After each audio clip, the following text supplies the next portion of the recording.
పశ్చిమ గోదావరి జిల్లా భీమవరంలోని కునిపుడి ప్రాంతంలో అనుమతులు లేకుండా నిర్వహిస్తున్న నారాయణ స్కూల్ను విద్యాశాఖ అధికారులు సీజ్ చేశారు. గతంలోనే స్కూల్ను సీజ్ చేసి ప్రభుత్వ అనుమతులు పొందిన తర్వాత మాత్రమే ప్రారంభించాలని ఆదేశించారు.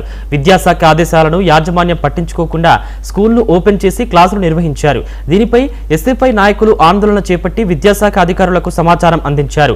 అనంతరం అర్బన్ విద్యాశాఖ అధికారి శ్రీనివాసరావు స్కూల్ను తనిఖీ చేసి విద్యార్థులను బయటకు పంపించి సీజ్ చేశారు. నారాయణ స్కూల్ ఏదైతే గునుపూడి గుడి దగ్గర కొత్తగా కట్టారో ఆ స్కూల్కి మళ్ళీ క్లాసులు రన్ చేస్తున్నారనే విషయం తెలుసుకుని వెళ్ళడం జరిగింది. ఆల్రెడీ ఈ స్కూల్ని గత శుక్రవారం భీమవరం డివైఓ గారు విజిట్ చేశారు. దాంట్లో క్లాస్ రూమ్లు నడవకుండా పిల్లల్ని పంపించేసి కొన్ని రూములు సీజ్ చేయడం కూడా జరిగింది. ఈరోజు మళ్ళీ దాన్ని బ్రేక్ చేసి అక్కడ క్లాసులు నడుపుతున్న విషయము తెలుసుకుని అక్కడికి వెళ్ళడం జరిగింది. మళ్ళీ అక్కడ 10 మంది మీడియా మిత్రులు అలాగే ఎస్ఎఫ్ఐ వాళ్ళు కూడా ఉన్నారు. ఆ యాజమాన్యంతో మాట్లాడి పిల్లల్ని ఇంటికి పంపించడం జరిగింది. ఇక మీద మళ్ళీ స్కూల్ పెడితే మాత్రము చాలా తీవ్రమైన చర్యలు తీసుకోబడతాయని వాళ్ళకి తెలియజేయడం జరిగింది. నారాయణ